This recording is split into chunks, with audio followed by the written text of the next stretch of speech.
Donc un point maintenant sur les mises en forme de police. Vous avez des mises en forme de police donc sous la main dans l'onglet Accueil. Et nous irons voir également aussi des attributs supplémentaires dans la boîte police.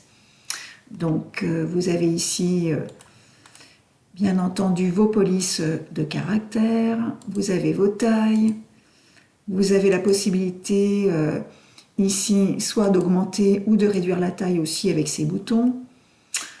Vous avez vos boutons sous la main pour le gras, l'italique, le souligné, mais justement après on va voir d'autres soulignements dans la boîte police.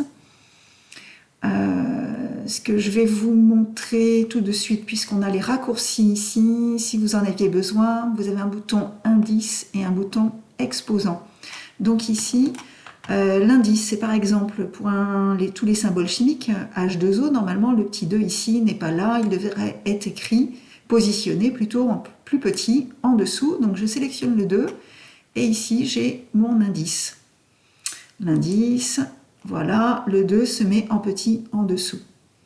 Au contraire, pour un volume comme mètre cube, le cube ici, le 3, doit se positionner en petit au-dessus. Donc là, vous prendriez l'attribut exposant. D'autres mises en forme que vous avez ici, sous la main aussi, vous avez des mises en forme avec contour, etc. Voilà.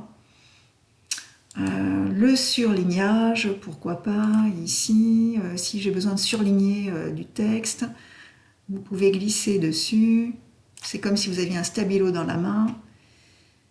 Bien sûr, si vous voulez l'enlever plus tard, vous sélectionnez donc aucune couleur et vous glissez sur votre texte. On éteint le bouton. Si besoin, vous pourriez aussi écrire en couleur, hein, d'accord, voilà, en bleu, etc. Si je souhaite avoir des attributs supplémentaires, donc comme mettre mes caractères en majuscules, en petites majuscules, je vais donc sélectionner ici mon texte, mon titre, et je vais aller dans l'onglet police qui est là. Donc soit vous cliquez sur la flèche, le lanceur de boîte, hein, soit clic droit, police tout simplement.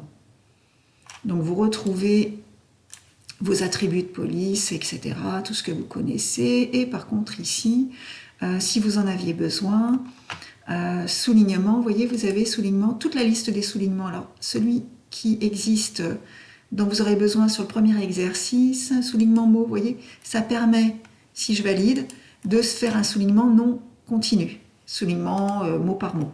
Voilà. Donc, je retourne dans ma boîte police, et ici, éventuellement, donc couleur de soulignement. Ce que vous avez ici, donc vous avez barré, donc le texte serait barré avec un trait, barré avec 2 traits. Voilà, donc ça sert très peu souvent, mais pourquoi pas. Ensuite, vous aurez besoin des petites majuscules et des majuscules. Donc par exemple, si ici je coche majuscule, vous voyez, mon texte est bien en grande capitale. Et si vous voulez que ce soit des majuscules un peu moins agressives, en fait, vous avez ici les petites majuscules qui sont assez sympas. Voilà, petites majuscules. La première est toujours plus haute que les autres et après, elles sont plus petites. Attention, dans la boîte police, j'attire votre attention sur ici la case masquée. Cet attribut masqué, si je l'utilise pour mon titre, donc mon titre ici, vous voyez, il est bien dans mon document.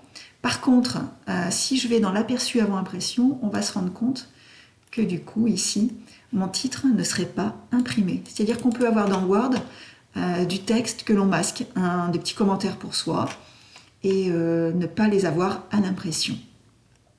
Voilà.